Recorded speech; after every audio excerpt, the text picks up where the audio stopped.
Nakabili ka ba ng bagong pressure washer? At pagdating sa'yo, ayaw gumana, parang ayaw sumipsip. Tara mga kaibigan, panoorin nyo to dahil meron akong ibibigay sa inyo na tip, mga troubleshooting na pwede nyong gawin na kung inaakala nyo na may diferensya yung pressure washer na nabili nyo. So considering na bago yung unit ninyo mga kaibigan, bagong bili nga yung unit nyo, so dapat gumana ng maayos yung pressure washer ninyo. So dapat, unang-una nyong i-check yung mga connections ninyo mga kaibigan. Baka mamaya yung mga connections ninyo ay mga loose. Pag may nakakapasok na hangin sa inyong pressure washer, mahihirapang sumipsip ng tubig. So for example, ito yung likod ng pressure washer ninyo. Meron kayo ditong inlet connectors. Meron kayong inlet hose. Yung hose na dinadaanan ng tubig ninyo pag nakadirect sa gripo o kaya nakalublob sa timba. Titingnan nyo mga kaibigan, itong inlet connector ninyo baka maluwag. Check nyo rin, baka mamaya yung ring dito ay wala. Dapat kompleto yan mga kaibigan. So kung okay naman na lahat, i-check nyo baka mamaya maluwag. Hand tighten, hindi masyadong maluwag, hindi masyadong masikip para walang makapasok na hangin.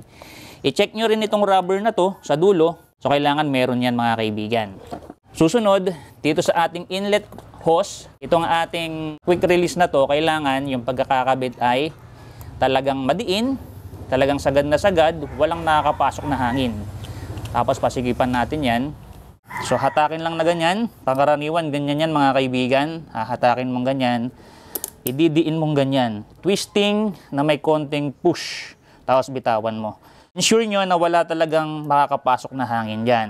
Kung ang napili nyong source ng tubig ay mula dito sa timba, siguraduhin ninyo na yung hose ninyo ay talagang walang mga naka-fold, walang nakalupi, para makadaloy ng mabuti ng tubig at hindi mahirapang sumipsip yung machine. Siguraduhin lang din na itong filter na to ay nakalubog ng mabuti dito sa tubig mga kaibigan. Huwag nyong hahayaang lumutang yan kahit sandali dahil pag nakasipsip ng hangin yan, mahihirapang sumipsip yung machine natin. Iba tayo pag sumisipsip tayo ng straw sa soft drinks, pag may butas yung straw, nahihirapan tayong sumipsip. Ganon din dito mga kaibigan. Kapag ang source ng tubig natin ay direct dito sa gripo, ang check lang natin lagi doon mga kaibigan yung connections natin. Pag ayaw dumaloy yung tubig, ibig sabihin pwedeng may naka-fold, merong hangin na nakakapasok. Tingnan natin yung mga fittings natin, baka mamaya maluluwag. At i-check din natin baka mamaya naka-turn off naman yung gripo natin. Yung mga nabanggit ko na yun mga kaibigan, applicable yun sa mga bagong unit. Ngayon naman, kung medyo luma na yung machine niyo at na-stock ng matagal, ang lagi nyo lang i-check mga kaibigan yung baril ninyo. Baka mamaya na-stock nyo, barado yung inyong pressure gun. Kaya baka nagtataka kayo kung bakit mayroong ganito sa inyong pressure washer. Dito sa package may kasamang ganito, parang pangbukas or pangtanggal ng SIM card sa inyong cellphone. Ang gamit nito mga kaibigan, malaking bagay. Pag in case halimbawa na nagtagal na hindi nyo ginagamit yung pressure washer ninyo, eto mga kaibigan is nagbabara.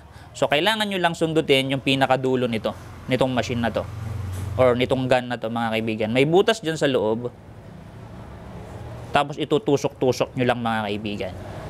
Ganun lang siya mga kaibigan kasimple.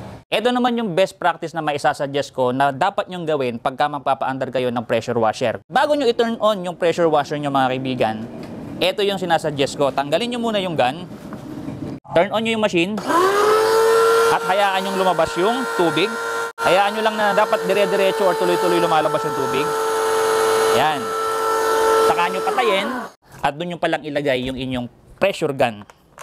Makikita ninyo mga kaibigan, pag turn on ninyo, smooth na yung paggamit nyo ng pressure washer. Yan o. Smooth. Diba? Mabilis lang sumipsip. Yung mga bara-bara, kung halimbawa may mga hangin na nanduron sa pressure washer ninyo, lalabas ng kusa at purong tubig na talaga yung lalabas sa inyong pressure washer.